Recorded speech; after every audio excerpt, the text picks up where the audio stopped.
Hola, bienvenidos a este nuevo episodio.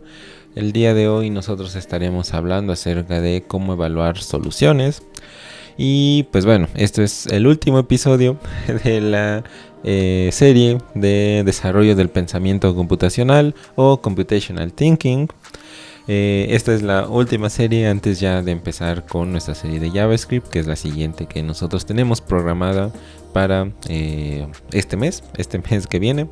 Todo en este mes estaremos compartiendo pues un montón de contenido acerca de JavaScript para realmente aprender a programar, ya siguiendo pues todos los principios de estos 10 episodios que hemos subido en las últimas 2 semanas más o menos, bueno, 3 semanas más o menos.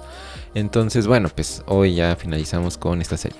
Les recomiendo que si les gusta el contenido de este canal, pues se suscriban, que si les gusta este video, pues dejen su like y su comentario acerca de qué es lo que les pareció. Si tuvieran algo que compartir con las demás personas que vean aquí los comentarios o su experiencia, bueno, pues pueden dejarlo ahí en la cajita de comentarios. Bueno, pues ahora sí, comencemos con el episodio final. Lo que veremos el día de hoy. Bueno, pues específicamente nosotros hablaremos acerca de cómo evaluar una solución, lo que está en el título del video, las métricas para esa evaluación, por supuesto, y algunas compensaciones que nosotros podemos realizar. Bueno, pues comencemos con la evaluación de la solución. Bueno, pues llegamos a finalizar nuestro problema.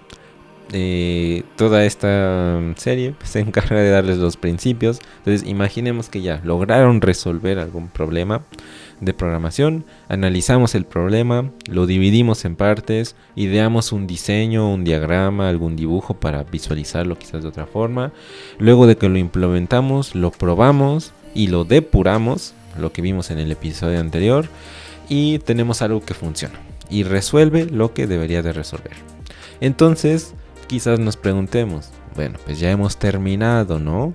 Ya al fin terminamos nuestra solución y ya no hay nada más que hacer. Pero no del todo. No hemos terminado del todo. El trabajo no ha terminado solo porque ya tenemos una solución. Antes de que realmente podamos terminar, debemos asegurarnos de haber producido una buena solución. Debemos de evaluar la calidad de esa solución. Hay muchos aspectos de la calidad. Evaluar una solución pues implica hacer varias preguntas básicas, cada una de las cuales pues abordan un tema específico. Las preguntas pueden incluir cosas como de este estilo, lo que estamos viendo en pantalla. Primero, ¿es correcto? ¿Resuelve realmente el problema que nos propusimos resolver? Si es así, bueno, pues ya tenemos el primer check. El segundo punto, ¿es eficiente? ¿Utiliza razonablemente los recursos? Ese es otro check que pudiéramos dar. Ahorita vamos a ver qué parámetros se siguen para eso. ¿Es elegante? ¿Es simple pero efectivo? Porque bueno, podemos dar una solución a algo, pero a lo mejor utilizamos 500 líneas de código para resolverlo. Entonces, ¿es elegante? Ahí podemos preguntarnos, ¿no? ¿Es simple? ¿Es entendible? Y sobre todo, y el punto más importante, ¿es usable? ¿Proporciona una manera satisfactoria para que el público objetivo lo utilice?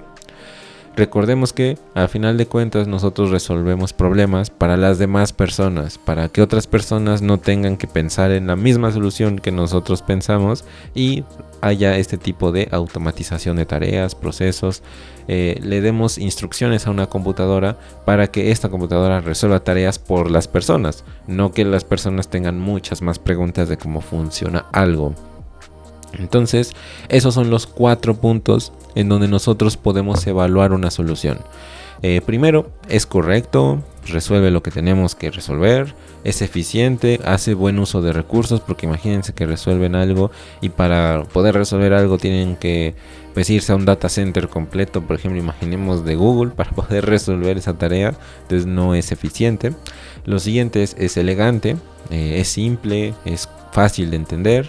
Y sobre todo, primero que sea usable, porque bueno, las personas van a querer utilizar lo que hayamos creado, entonces bueno, tiene que ser usable para el público objetivo. Bueno, la pregunta que nos interesa primero es si es correcto. ¿Cómo podemos saber que eso es correcto? Y esa es, digamos, la primer pregunta que debemos hacernos. ¿Es realmente algo que esté resolviendo el problema original que se propuso a resolver? En otras palabras, ¿es una solución correcta? Si no es así, básicamente hace que todas las demás medidas de calidad o de evaluación, si lo vemos de cierta forma, sean redundantes. Lo primero que tenemos que hacernos es preguntarnos si es correcto. Nosotros seguramente ya sabremos que sea correcto porque ya habremos hecho alguna prueba manual. Nosotros en el episodio anterior comentamos acerca de las pruebas manuales. Entonces, ¿cómo funcionaban? Un pequeño resumen es que pues, yo le doy, implemento mi programa, le doy las entradas. Yo ya sé cuál va a ser el resultado de eso. Le doy las entradas y si me da el mismo resultado, paso la prueba manual y listo, continuamos, ¿no? Al menos esa prueba por ahorita, que somos principiantes, nos va a servir mucho. Ya después, conforme vayan avanzando su nivel, entraremos a cosas como el testing, quality assurance y un montón de cosas que, bueno, pues va a darnos o elevar nuestro nivel hacia cómo podemos mejorar esa corrección de errores, ¿no? Pero por lo mientras, bueno, una prueba manual puede ser algo muy sencillo y lo primero, preguntarnos si eso funciona. Todas las medidas que pasen después tienen que pasar primero por esta pregunta. Preguntarnos si funciona, bueno, pasamos con lo siguiente. No importa quizás cuán rápido, inteligente o quizás atractiva sea nuestra solución. Si no resuelve el problema, entonces es incorrecto y hay que hacer cambios. Y luego ya pasamos a lo siguiente. Técnicamente hablando, la corrección del programa es un tema pues quizás profundamente teórico en informática.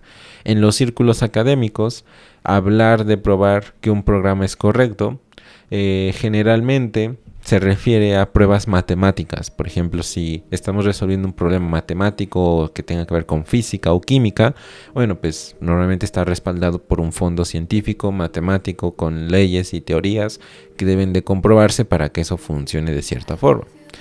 Tal prueba tiene éxito, establece la corrección de un programa como un hecho incontrovertible.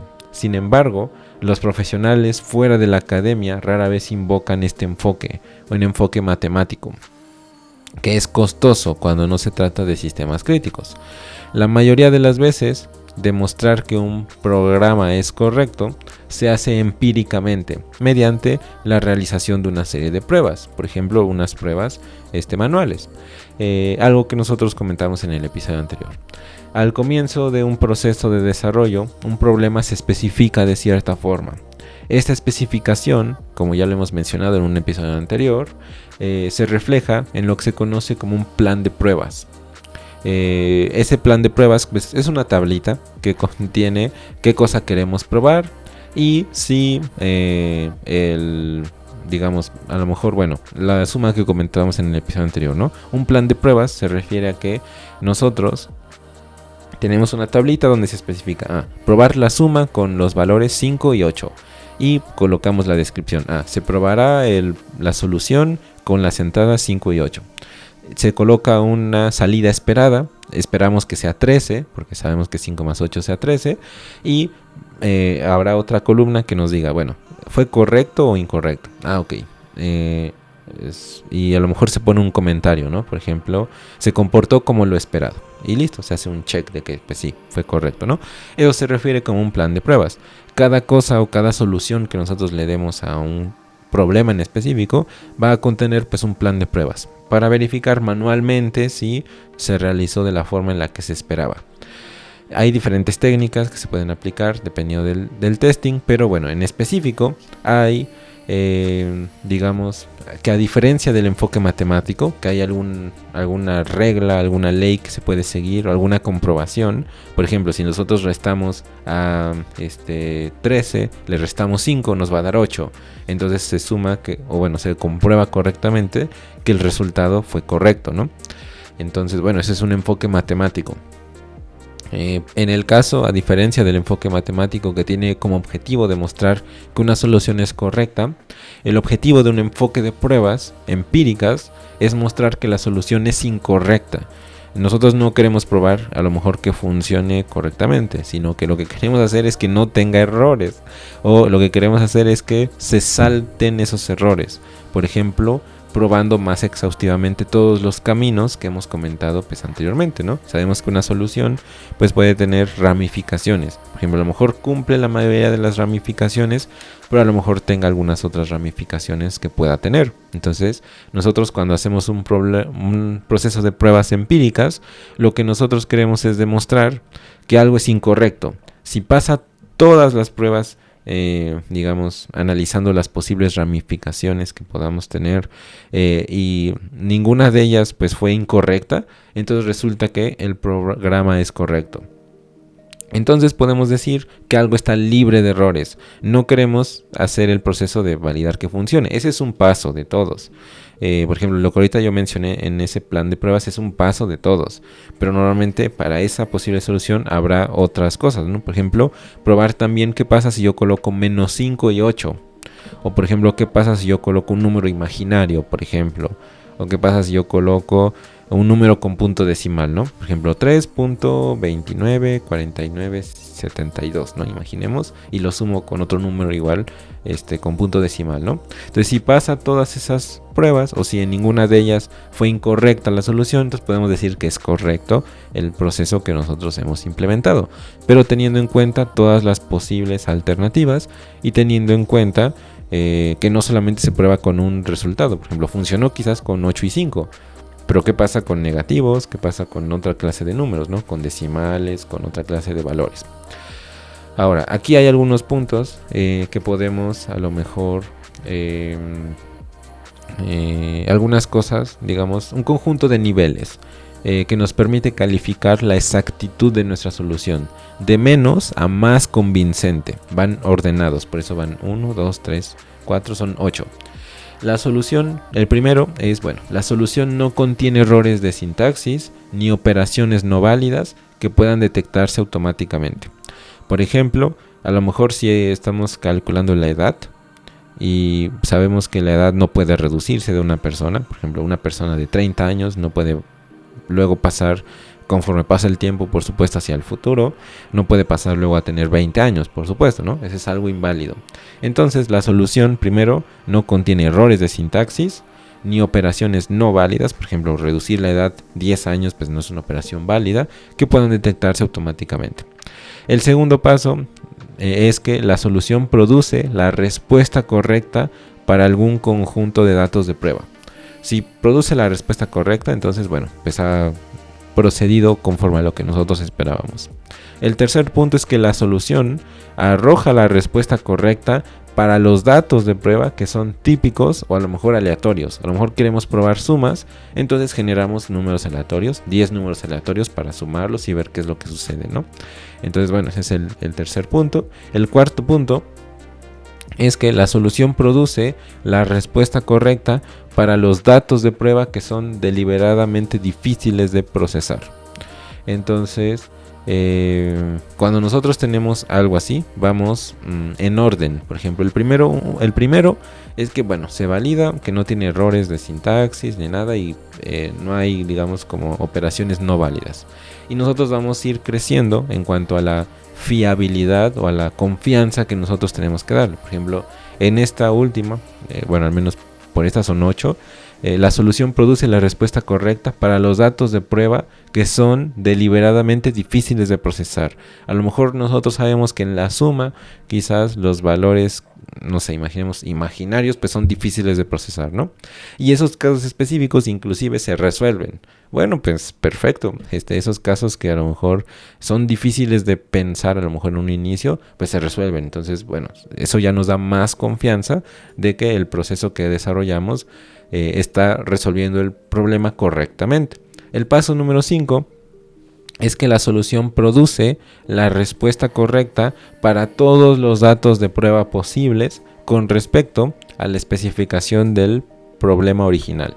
Por ejemplo, si cumple con valores imaginarios, con negativos, con números con punto decimal, con números enteros, con números con muchos puntos decimales. Por ejemplo, puede sumar pi con otro pi. Pues correcto, pasa con todos los datos de prueba. En el número 6 es lo mismo que el nivel 5, excepto que se da una respuesta correcta o razonable para datos de prueba erróneos. ¿Qué pasa si hay un error? Por ejemplo, ¿qué pasa si se intenta colocar un texto? Por ejemplo, se intenta sumar la palabra hola con el número 10, ¿no? Entonces, bueno, ese es el número 6, que nos da más confianza. Si se intenta hacer algo que no debería ser posible, nos debería de lanzar inclusive hasta un mensajito de que, bueno, no se puede hacer eso. Y el número 7, bueno, para todas las entradas posibles, la solución de dar respuestas correctas o razonables. Es decir, ya para todo, ya combinando todas las posibilidades en cuanto al problema en específico, bueno, pues podemos dar una solución correcta, razonable, nos da mensajitos y todo de lo que nosotros queremos resolver. Entonces, así es como podemos nosotros saber que es correcto. El siguiente punto importante es en tema de la eficiencia. Nosotros sabemos que algo es eficiente porque nosotros sabemos que hay cosas que tienen cierta cantidad de recursos disponibles para hacer su trabajo. Por ejemplo, no es lo mismo tener una computadora que a lo mejor enciende lento y que a lo mejor cuando se abre algún programa pues se tarda 20 segundos en abrirlo, o cuando se intenta pues no sé, escribir algo, pues las teclas o las letras o los caracteres salen como lentamente o se traba en algún momento. Entonces a eso nos referimos con la eficiencia. A lo mejor habrá usuarios que tengan computadoras a lo mejor que no sean muy rápidas, pero las soluciones que nosotros tengamos pues también deben de poder utilizarse en la mayoría de usuarios. Eso pasando al último punto, es usable. Por ejemplo, a lo mejor si damos una solución, pero la solución requiere que vayamos a un data center, por ejemplo de Google, para resolverlo, bueno, pues no es usable porque pues la gran mayoría, el 99.99% de personas no van a tener tanta capacidad de cómputo para resolver algo, ¿no? Entonces hay que ver que sea eficiente. ¿Cómo podemos saber que algo es eficiente? Bueno, en cuestión de tiempo y en cuestión de espacio. El tiempo, bueno, si hay alguna solución, pero tarda 3 años en darnos esa solución, pues no es eficiente en cuanto al tiempo, porque está tardando mucho tiempo en darnos esa solución. Lo siguiente es el espacio, que va muy relacionado con la cantidad de recursos, o en este caso el almacenamiento, que nosotros queremos para resolver esa tarea. Por ejemplo, si estamos resolviendo algo y requiere que nosotros tengamos un disco duro de 30 terabytes para poder almacenar la solución, pues no es eficiente en cuanto al espacio. Requiere muchos recursos de memoria, que si nosotros vimos la serie de los principios de las ciencias computacionales, sabremos que habrá una memoria principal y una memoria compartida. Si la solución que estamos dando requiere que se almacene mucha información en la memoria, ya sea compartida o en la memoria principal, bueno, pues entonces no va a ser una solución eficiente, ¿no? Esas son las dos cuestiones, las cuestiones de espacio y las cuestiones de tiempo. Bueno, mi manita no sale en la camarita. Ahí está, dos soluciones. Bueno, entonces ustedes se preguntarán, bueno, ¿realmente se puede medir su eficiencia de manera confiable? De una manera que se pueda comparar de manera justa con otros algoritmos o otras soluciones que nosotros le demos a cierto problema. A primera vista quizás pueda parecer que no es así. Después de todo, pues los algoritmos se ejecutan en los datos de entrada y funcionan de manera diferente según el tamaño de los datos que nosotros estemos procesando. No es lo mismo a lo mejor lo que procesa Google con toda la cantidad de pues digamos consultas que hacen a la cantidad que hace otra aplicación, a lo mejor que ustedes estén desarrollando, a lo mejor un poco más pequeña. No es lo mismo trabajar con 1 millón de usuarios que trabajar solamente con 20 o 30 usuarios. Son niveles diferentes, ¿no? Pero para la gran mayoría de casos, a lo mejor ustedes desarrollaron una solución que funciona bien con 30 usuarios, pero a lo mejor esa solución no funciona bien con 1 millón de usuarios. Entonces hay que tener en cuenta esos enfoques, ¿no? Entonces, los algoritmos se ejecutan, como mencionamos, con datos de entrada y funcionan de manera diferente, pues según el tamaño. Hay que imaginar, pues, que habrá diferentes niveles como de tamaño que nosotros podemos procesar. Todo esto es cierto, Pero en las ciencias computacionales nosotros podemos medir la eficiencia de ciertos algoritmos porque examinamos la computación o examinamos la cantidad de procesos en general que esa solución está utilizando. Entonces, las ciencias computacionales nos proporcionan principios generales sobre la eficiencia que puede aplicar a una situación específica. En las ciencias computacionales pues no clasificamos todos los algoritmos posibles en términos a lo mejor de pues, alguna eficiencia en particular, ¿no? En cambio, nos proporciona un conjunto relativamente pequeño de clases de complejidad en las que se puede colocar cada algoritmo. Es decir, no hay, digamos, 300 grados de complejidad que pudiéramos tener. No, simplemente hay los 5 que estamos viendo en pantalla. Y a partir de eso es que nosotros podemos clasificar un algoritmo en algún grado de complejidad y ver si es eficiente. Eso es lo que se conoce como el Big O Notation. Se darán cuenta que es Big O porque empieza con un O mayúscula o otra cosa. Este Big O Notation viene desde las ciencias computacionales que nos dice cuántas operaciones se tienen que realizar dependiendo de la cantidad de información que queramos procesar. Por ejemplo, si queremos procesar 1.000.000 de usuarios, bueno, pues nosotros veremos qué tan complejo sería nuestro algoritmo, qué tantas operaciones tendría que realizar nuestra computadora para poder resolver la tarea dependiendo de lo que nosotros queramos. Bueno, aquí hay 5 principios. Bueno, por ejemplo, constante. Constante, que es el O1, que es el que está en rojo, el que vemos aquí, es constante. Pasemos 300 millones de datos o pasemos 10 datos, simplemente va a tardar exactamente lo mismo. No va a haber diferencia en cuanto a si tarda o si son 300 millones de registros o 300 millones de usuarios o lo que sea, siempre va a ser constante.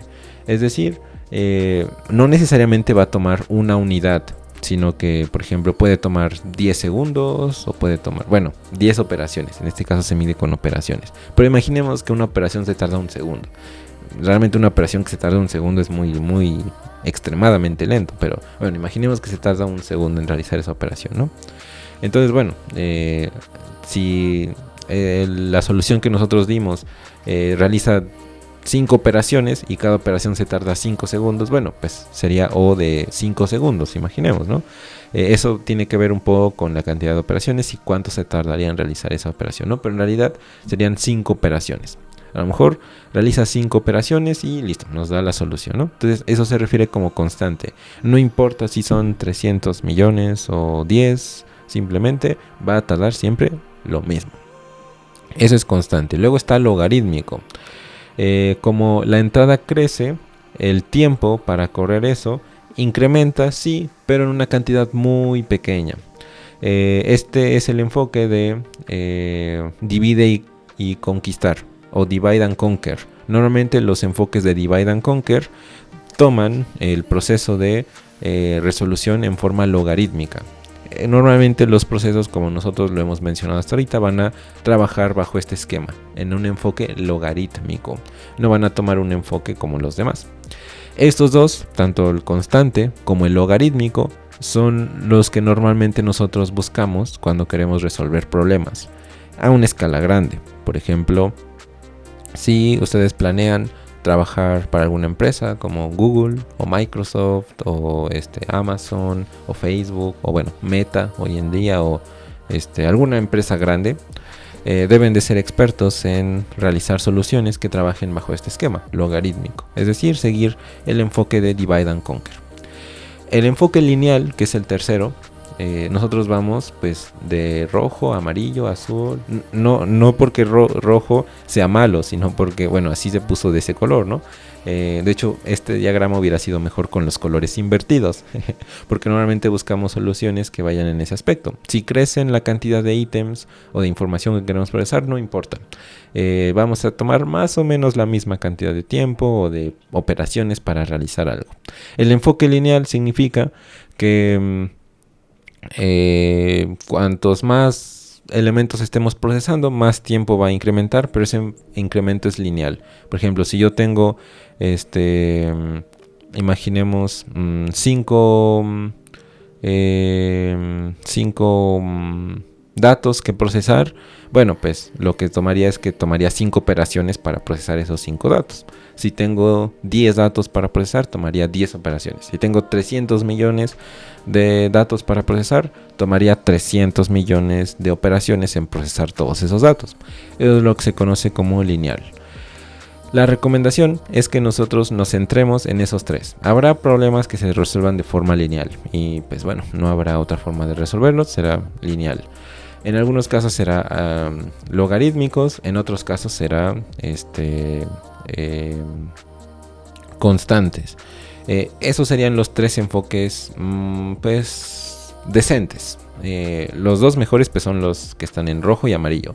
El verde pues es decente, es bueno, habrá algunos problemas que se resuelvan de esa forma y pues no podremos hacer como mucho. Los enfoques que deberíamos a lo mejor de evitar son los enfoques cuadráticos y factoriales. Cuadráticos porque significa que si la operación, imaginemos, hay 2 datos que queremos procesar, bueno, habría que utilizar 4 operaciones. Si hubiera 3 datos que procesar, habría 9 operaciones que realizar. Si hubiera 10 datos que procesar, habría que realizar 100 operaciones. Eso se refiere con cuadrático. Normalmente ustedes lo verán o algo que sea de complejidad cuadrática cuando hay 2 ciclos anidados. Por ejemplo, un ciclo y luego otro ciclo dentro de ese ciclo. Eso es normalmente cuadrático. Si hay que procesar 300 millones de registros, pues habrá que hacer 300 millones al cuadrado para poder resolver, 300 millones al cuadrado de operaciones para poder resolver ese problema. Son cosas, en este tipo de complejidad de n cuadrado, normalmente en ámbitos ya empresariales, normalmente no se utilizan bajo ninguna circunstancia casi ese tipo de operaciones. Luego tenemos el enfoque factorial, que ese sí ya es algoritmos que normalmente se conocen como de fuerza bruta y que son muy lentos para el uso práctico. Normalmente algunos algoritmos, por ejemplo para seguridad informática quizás, utilicen ese enfoque, pero a lo mejor así como lo que se conoce como fuerza bruta, pero pues para nuestro día a día no es como muy importante que nosotros, los tenemos que conocer, pero no tenemos que utilizarlos en nuestro día a día. A eso me refiero. Normalmente no se utilizan en nuestro día a día en el caso de desarrollar software profesionalmente. Bueno, el siguiente punto es en relación a ver, déjenme aquí.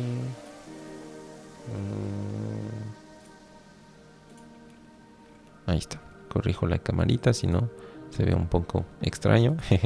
Y bueno, el siguiente punto es elegante. Es elegante. Hasta ahora pues hemos visto que la evaluación es un esfuerzo objetivo. Nosotros podemos evaluar algo sobre qué tan complejo es. Nosotros cuando ya pasemos a un lenguaje de programación pues vamos a analizar cómo ver esa complejidad de forma fácil. Ahorita lo menciono para que lo conozcan, sepan cómo se mide, pero ya después en los ejercicios iremos mencionando, esto es de esta complejidad, esto es de esto, por esta y esta otra razón, ¿no? Por ahorita lo estamos mencionando, estamos dando esos conceptos. Por ahorita, es elegante. Nosotros hemos visto que es algo objetivo. Una solución de software no es una obra de arte. Nosotros, por ejemplo, como en una obra de arte, ¿no? Habrá personas a las que les guste cierta obra de arte o cierto artista. Habrá personas que digan, yo no entiendo nada de eso y a mí me gusta más lo minimalista, lo clásico. O quizás les gusten obras, digamos, un poco más, digamos, abstractas quizás pueda ser. Pero las soluciones o la evaluación de alguna solución no es una obra de arte. Eso es objetivo. Tarda tanto tiempo. Funciona, no funciona, es elegante, es algo que también es de esa forma, es algo funcional, como un puente, una teoría científica o quizás una prueba matemática. Como tal, su corrección y eficiencia no se reducen a una cuestión de opinión, Sin embargo, pues algunos aspectos de la evaluación hacen que las cosas se vuelvan un poco más confusas en este sentido. Uno de esos aspectos es la elegancia, algo que podríamos asociar más con actividades quizás un poco artísticas. Dos soluciones diferentes pueden resolver un problema, pero pueden juzgarse por separado, por la elegancia de sus respectivos enfoques. Esto se aplica no solo al software, es cierto para otras disciplinas funcionales también, como la ingeniería, la ciencia y las matemáticas. ¿A qué me refiero con elegancia? Bueno, para un ingeniero, algo alcanza la elegancia si realiza algo muy útil con muy pocas piezas simples. Imagínense que realizan un puente, pero para realizar un puente tienen que tener un puente con que mida, no sé, 300 kilómetros de ancho, ¿no? Para poder aguantar todo el peso de ese puente. Pues eso no es muy elegante, ¿no? Normalmente los puentes pues son delgados, tienen columnas que están pensadas por un ingeniero, por supuesto, que se especializa justamente en esa tarea para poder hacer los cálculos, para saber si esa columna va a aguantar todo el peso o no, que sea lo más delgada posible, para que se vea lo más elegante posible y quizás moderno, pero que sea lo más funcional posible. A eso me refiero con elegancia. Cuando nosotros desarrollamos una solución, tenemos que hacerlo de forma elegante. No basta con que a lo mejor resolvamos algo y pues sea muy difícil de leer, lo que mencionábamos anteriormente, ¿no? Si yo resuelvo algo, pero para resolverlo tengo que tener 300 líneas de código, pues quizás sí funciona y a lo mejor quizás hasta pueda ser eficiente, pero no es elegante. Es quizás, si yo quiero corregirlo, tengo que leer 300 líneas de código o de instrucciones para poder corregirlo, ¿no? Entonces no es nada elegante. Elegante viene cuando a lo mejor yo, en lugar de hacer esas 300, resuelvo el problema con 5 líneas. A lo mejor es eficiente, es elegante, se entiende fácilmente cómo es que funciona. Hay algo que se conoce algo así como smells. Bueno, dentro del código hay algo así como se dice como smells. Viene un poco de que, pues bueno, hay que hacer soluciones que se vean elegantes, que sean fácilmente entendibles por las demás personas y que pues nos permitan entregar soluciones que sean pues elegantes. Ese es el término que normalmente se utiliza, elegante. Ya nosotros sabemos que se refiere a no dar soluciones que sean muy complejas o que a lo mejor se vean muy toscas, si lo vemos de cierta forma, sino que se vean simples, sean entendibles, que no hagan un montón de procedimientos a lo mejor innecesarios, sino que sean concisos y vayan directamente al grano y resuelvan el problema de la forma más entendible posible, sin hacer un montón de teorías, digamos, complejas, ¿no? Lo otro es utilizable. Y ese es algo que ustedes, bueno, ya van a poder ir describiendo. En una última instancia, los usuarios de nuestra solución pues serán personas. Por lo tanto, nuestra solución debe atender a los humanos y a sus formas particulares. En otras palabras, pues debe ser utilizable por las personas, por supuesto, los usuarios, y debe brindar a estos mismos usuarios una experiencia positiva. Por ejemplo, imagínense que su solución pues se tarda 300 minutos en resolver algo, o se tarda media hora, o se tarda, o al contrario, ¿no? Imagínense que se tarda menos de un segundo en resolver algo muy complejo. Bueno, pues ustedes dirán, ok, me sorprendió, ¿no? Lo hizo muy rápido y me dio algo que pues me satisface de buena forma, es decir, me da una experiencia positiva. Aquí es donde nosotros nos damos cuenta que la experiencia de usuario no solamente se aplica a nivel de interfaces de usuario, sino también a nivel de nuestro código. Por eso es muy importante que ustedes, como futuros desarrolladores, conozcan acerca de la experiencia de usuario, porque les va a permitir generar soluciones que a los usuarios les gusten y por supuesto que quieran utilizar lo que ustedes vayan a crear. Bueno, eso es en cuanto a la experiencia positiva. ¿Cómo es que sabemos que algo es usable? Bueno, porque tiene una buena capacidad de aprendizaje. Aquí nosotros nos podemos preguntar, ¿qué tan fácil es para los usuarios realizar tareas básicas la primera vez que están buscando esa solución? Si nosotros tenemos una solución que no es nada intuitiva, que tenemos que saber programar o tenemos que resolver algo de una forma difícil, entonces no es utilizable. O usable, también es un concepto similar. Yo utilizo utilizable porque, bueno, quizás se entiende un poco más, pero a lo mejor para las personas que saben de experiencia de usuario, que saben de diseño de producto, el término correcto quizás en esa área sería usable. Entonces, bueno, es usable, es porque, bueno, tiene una buena capacidad de aprendizaje y al momento de utilizarlo es muy intuitivo de cómo se usa. Lo siguiente es la eficiencia, que va muy relacionado con lo que nosotros ya hemos visto. Una vez que los usuarios han aprendido la solución, con qué rapidez pueden realizar las tareas. Si van a tardarse media hora en resolver algo, no es eficiente. La memorabilidad se refiere a cuando los usuarios vuelven a la solución después de un periodo de no usarlo. ¿Con qué facilidad pueden restablecer la competencia?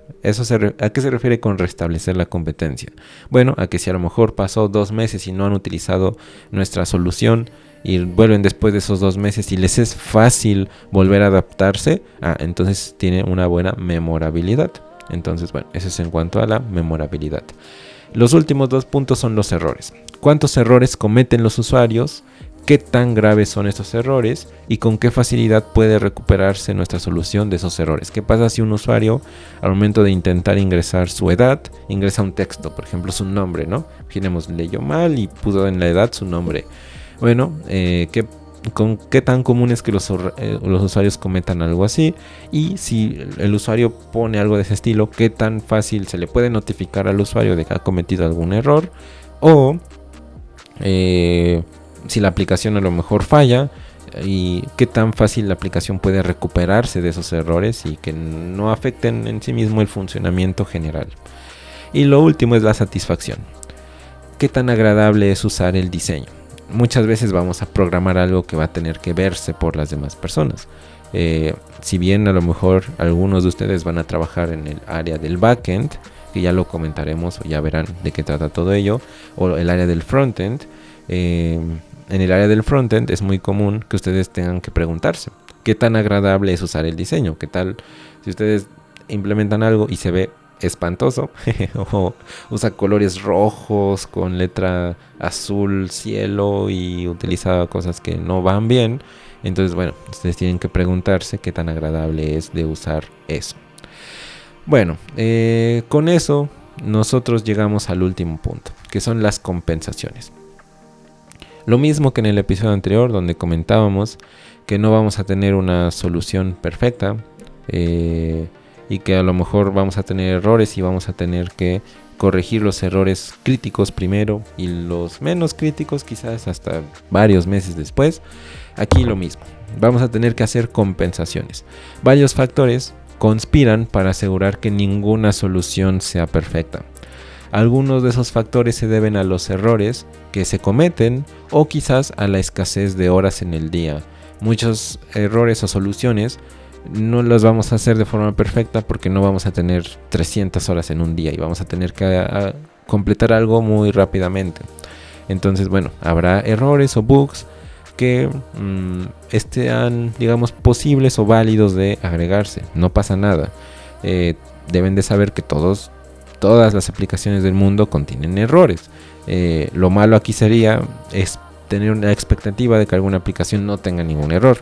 Eso sí sería, digamos, como algo extraño, ¿no? Entonces, porque bueno, debe de tener errores para saber qué cosas podemos corregir. No hay como tal una aplicación perfecta. Siempre hay cosas que mejorar.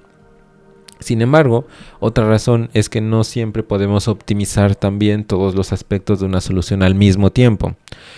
Si ya se dieron cuenta, hay muchos aspectos que podemos cambiar. Mejorar una solución en un aspecto a menudo puede comprometer otros aspectos. Por ejemplo, a lo mejor mejoramos la eficiencia, pero la solución ya no es tan elegante.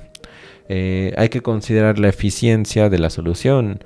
Esta eficiencia se expresa en términos del tiempo que toma la solución y el espacio de almacenamiento que requiere. Aunque no siempre es el caso, a veces una solución nos obliga a negociar un mejor rendimiento del tiempo a cambio de un mayor uso del espacio, por ejemplo. O por el contrario, aceptar una solución más lenta como el costo de la disminución de los requisitos del espacio. A lo mejor queremos una solución un poco más lenta, pero que almacene menos información, ¿no? Porque a lo mejor almacenar esa información nos cuesta mucho dinero, puede ser. A lo mejor procesar algo es mucho más barato que almacenar cosas, entonces bueno, pues preferiremos una solución que haga un menor uso del espacio. Esto se llama una compensación de espacio-tiempo. Esto que acabo de mencionar es una compensación de espacio-tiempo. Como ejemplo ilustrativo, veamos la compresión de imágenes. Por ejemplo, las imágenes son almacenadas, enviadas y renderizadas por computadoras constantemente todos los días. En discos, en páginas de internet, a través de transmisión de video, como el video que están viendo ahorita o donde sea. Para que las computadoras manejen esa imagen, debe dividirse en partes discretas que se llaman píxeles, que son pues los elementos que conforman la imagen, cada uno de los cuales describe una pequeña parte de esa imagen. Almacenar todos los píxeles puede sumar mucha información. Una cámara de 3 megapíxeles, que incluso en el momento a lo mejor en el que pues quizás vean este video dirán, bueno, 3 megapíxeles es muy poquito, y es quizás como bastante común y corriente, produce imágenes con más de 3 millones de píxeles, por ejemplo. Entonces cada píxel necesita almacenarse en la memoria de la computadora. En un esquema simple, esos datos pues se pueden guardar cada píxel, un byte, que es el tamaño de espacio de memoria direccionable más pequeño, un byte. Y puede almacenar un solo carácter o un solo número o un solo píxel de esa imagen. Entonces normalmente lo que se hace es realizar una compresión. En lugar de almacenar pues esos valores originales, se comprimen y se almacenan de forma más pequeña. En lugar de almacenar esos 300 o 3 millones, serían 3 millones. Esos 3 millones de píxeles, almaceno algo mucho más ligero. Por ejemplo, de, no sé, la mitad, ¿no? 1.5 millones de píxeles, ¿no? Por lo tanto, o más o menos pues 1.5 megabytes, algo así. Entonces, pues eso me permitiría que a lo mejor sí, yo desarrollo un algoritmo que me permite comprimir esas imágenes y se procesan. Y ese proceso, pues se procesa en un determinado periodo de tiempo, pero me permite almacenar menos información, gastar menos en recursos. Entonces son cosas que hay que tener en cuenta. Las compensaciones se pueden realizar en diferentes situaciones. Habrá ocasiones donde a lo mejor yo haga un algoritmo que sea menos rápido o más lento, si lo vemos de cierta forma, pero que sea más usable o que a las personas o más digamos o más elegante quizás, que las personas que estén programando lo entiendan de mejor forma. A lo mejor puedes tener una solución mucho más óptima, pero no se entiende nada de lo que está pasando, ¿no? O a lo mejor, bueno, lidiamos con un equipo que quizás no es tan experto, entonces quizás no entienda nada de la solución. Entonces, bueno, pues hay que tener en cuenta todos esos factores y nada es absoluto, nada puede tener todo perfectamente. Habrá que hacer ciertas compensaciones en algunos momentos. Nosotros iremos mencionando todo ello a lo largo de las diferentes series que vamos a ir sacando. Vamos a ir comentando cada uno de esos aspectos, pero por lo mientras, bueno, en determinados momentos habrá que hacer compensaciones. Bueno, pues con eso nosotros terminamos esta serie. Ya dimos todos los conceptos base que tienen que conocer antes de empezar a resolver algún algoritmo, siquiera en algún lenguaje de programación. Si se habrán dado cuenta, mencionamos algunas cosas de programación que vamos a ir profundizando en ello durante las siguientes series y las siguientes series. Entonces, bueno, pues si les interesa este contenido, suscríbanse al canal para no perderse ninguno de los videos. Ya saben que en nuestra página de internet pues tienen el newsletter para que les llegue a su correo los nuevos videos y contenido que hemos sacado en la plataforma y también aquí en YouTube. Si les gustó este video, pues dejen un like, déjenos un comentario de qué es lo que les pareció, su opinión de todo esto. Y pues bueno, nos estamos viendo en el siguiente episodio. Bueno, en el siguiente episodio ya no, sino en la siguiente serie. Adiós, adiós.